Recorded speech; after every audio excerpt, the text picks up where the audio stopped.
In November of 2022, Russia officially banned ChatGPT, the AI that shook the world because, well, Russia was quote-unquote concerned with disinformation and criminal use. So ironic, but in April of 2022, Russia, or to be precise, Russia's biggest governmental bank, Sberbank, has created its own version of ChatGPT called GigaChat. Yes guys, I'm not joking, that is the actual name of the AI text bot. And they also launched their own AI art thing like Stable Diffusion and Midjourney type stuff called Kandinsky. And the whole point essentially was that ChatGPT and all these AI systems developed in the West could potentially harm Russia, and that is why we need to create our own Patriotic AI. And it all seemed to be doing great until one of the most prominent politicians in Russia, the leader of the Russian parliamentary fake opposition party Just Russia for Truth, Sergei Mironov, came out with a statement saying that this AI and the pictures that this AI produces are not patriotic enough and actually evoke certain bad feelings about Russia, and therefore this AI should be dealt with. And he literally reported the company Sberbank to the Russian authorities, saying that essentially it needs to get banned right now.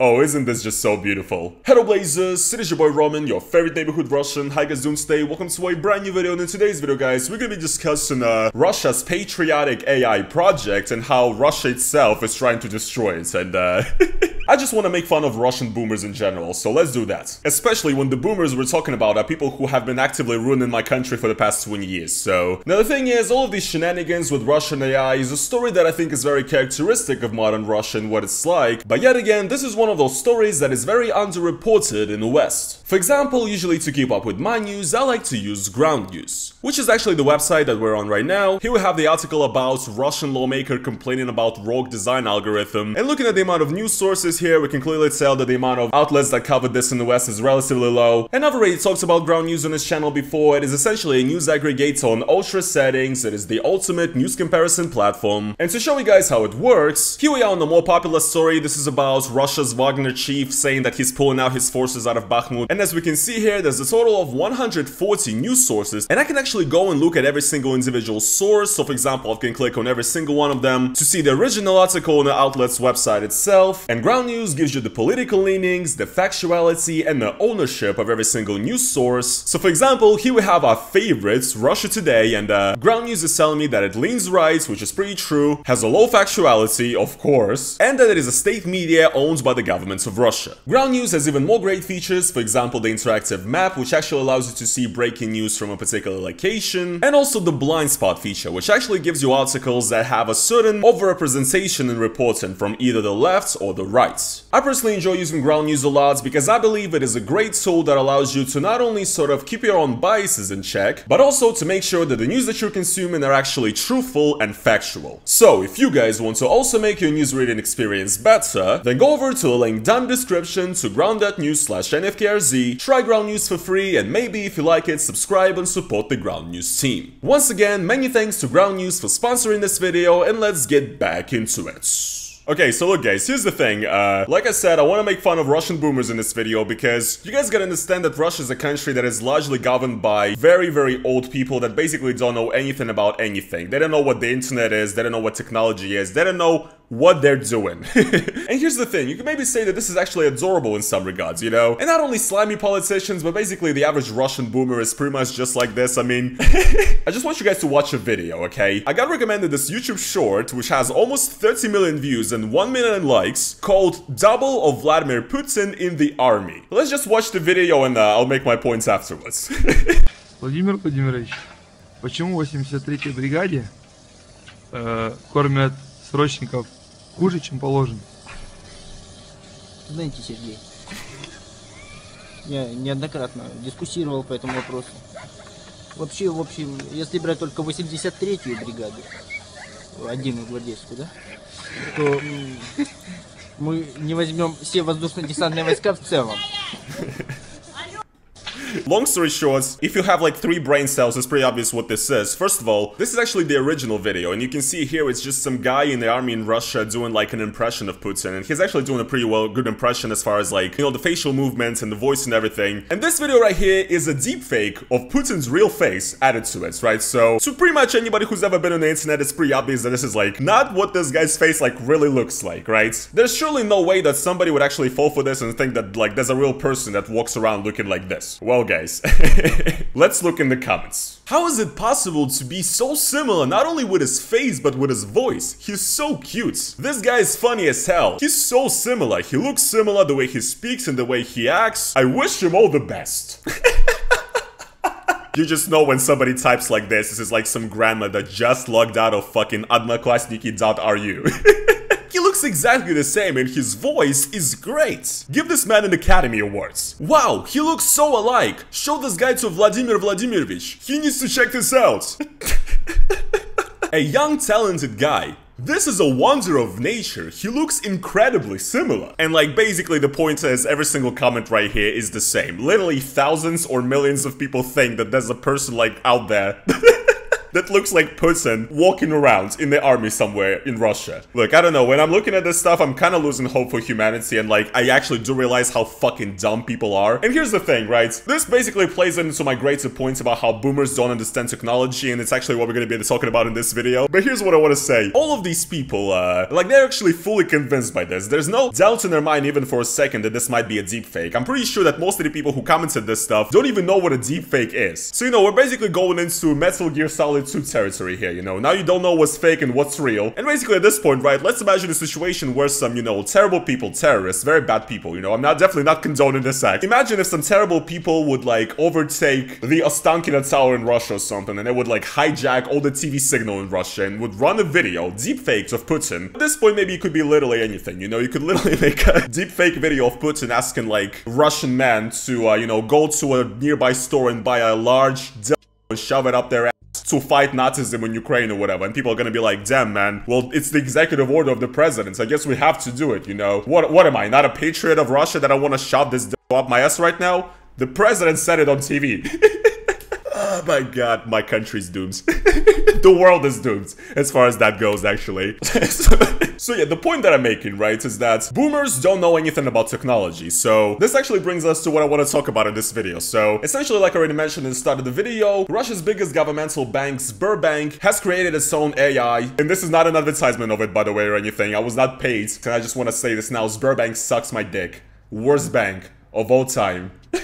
So they made a text AI called GigaChat, and they also made a digital art AI thing called Kandinsky. And what happened is that Sergei Mironov, a pretty well-known Russian politician, but, you know, translating from propaganda Russian, I would really describe that as a prominent Putin bootlicker who's like part of the fake opposition, essentially. Just basically pawns that imitate that, you know, their opposition and they actually disagree with the governments in any way. There's a bunch of these parties like LDPR, KPRF, the Communist Party of Russia, and another prominent one of these parliamentary fake opposition parties is also Just Russia for Truth, which this guy Sergei Mironov is actually the leader of. And I actually do have a little anecdote to tell about Sergei Mironov. No, I didn't meet him or anything, but actually I remember when I was a little kid, the 2004 Russian presidential election was going on, and he was running for president then, and basically there's this show in Russia called Spokойной ночи, малыши, which is like a children's show that you're supposed to watch before bed or whatever, and the host of that show was Oksana Fedorova, like a Russian model and a TV presenter. And basically if you were a kid at that time and you were watching that show, you were in love with that woman.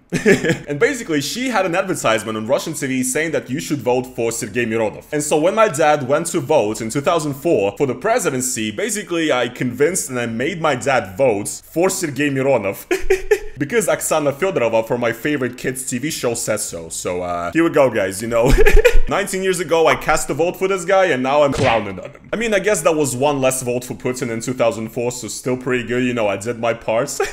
But yeah, Sergei Mironov is a horrible person. I don't even think I need to say this, but yes, he's very Z, of course, you know, he's in full support of denazification of Ukraine, and you know, a classic member of the Russian parliament or the Russian government in 2023. But essentially what happened is that shortly after these AI from Sberbank came out, Sergei Mironov raised a very important issue of these AI systems not being patriotic enough. Here's this post on Telegram right here. Let me just read it off a little bit. Members of the expert community, which I guess, you know, are like Twitter users or something, have gotten a bunch of materials out of this system, and it turns out that the Kandinsky algorithm forms a deliberately negative image of Russia and a positive image of unfriendly countries. Using the inputs Russian, Russia, Russians, and even Russian flag, not even once was there generated a picture that had the colors of the Russian flag. However, if you input the flag of of Ukraine or the flag of America, the pictures created fully coincide with the colors and the design of the flags of the countries aforementioned. So yeah, and this is basically what they're talking about.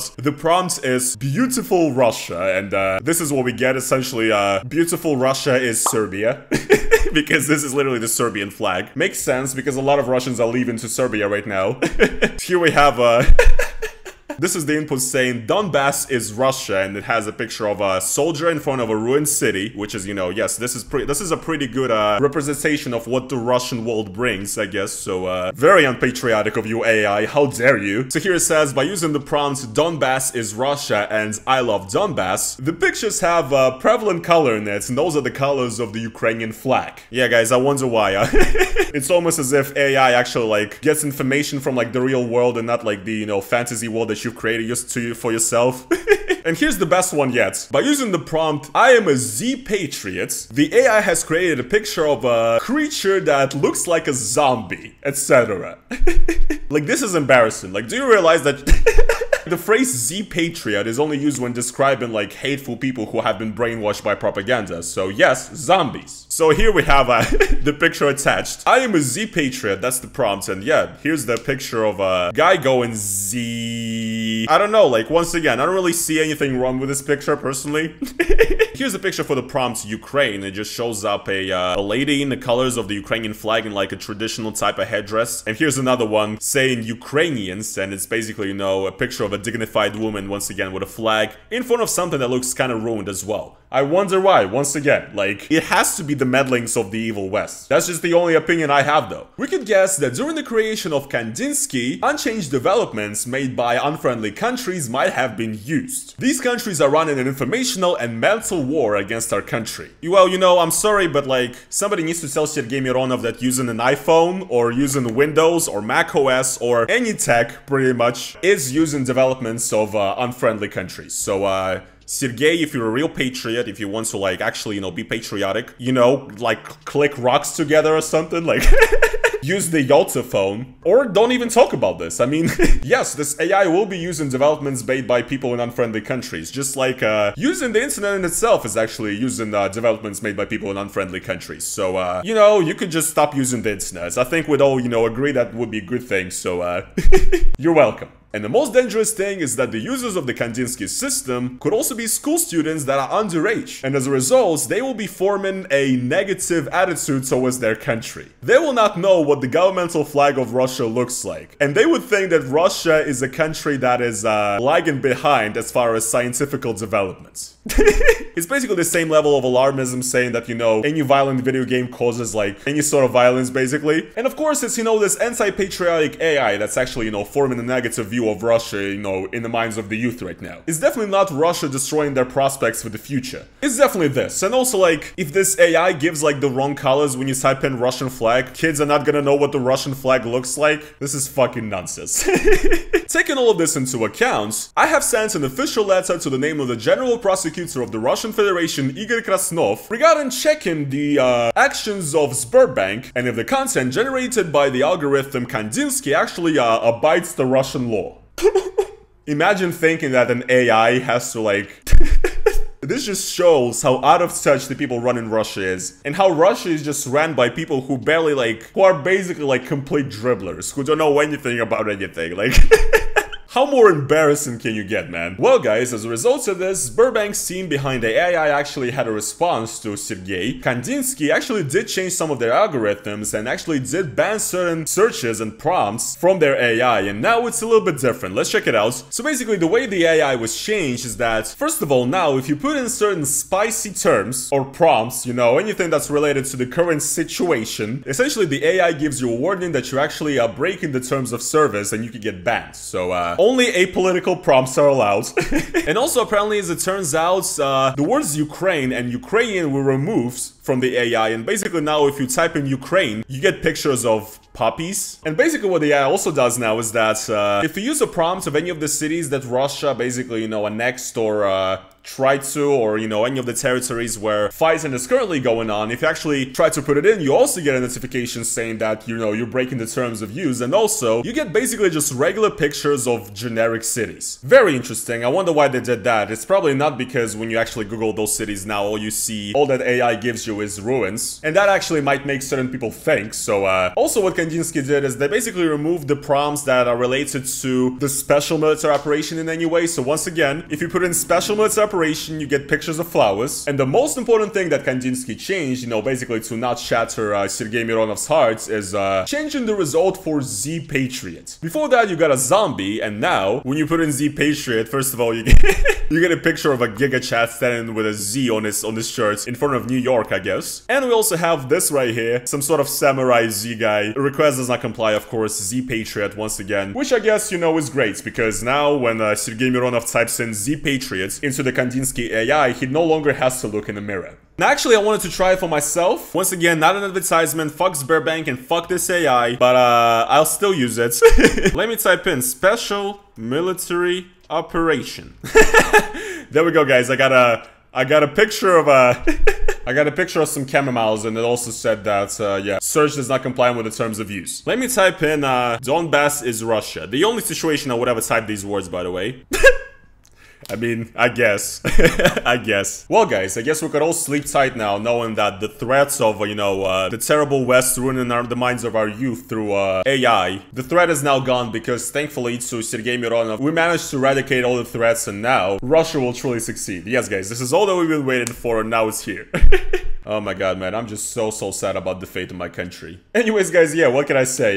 We talked about how Russian boomers and boomers in general just don't know anything about technology. We talked about everything. I hope you guys enjoyed this video. If you guys did, then please make sure to slap the like on it. And as always, guys, if you want to support this channel additionally, then go over to the link down in the description. You can become a YouTube member. It's basically a way to donate to me monthly. It's the best way to support me. You can also do a super thanks underneath this video. And yeah, guys, that is going to be pretty much it for today's video, and I will see you guys in the next one. Peace.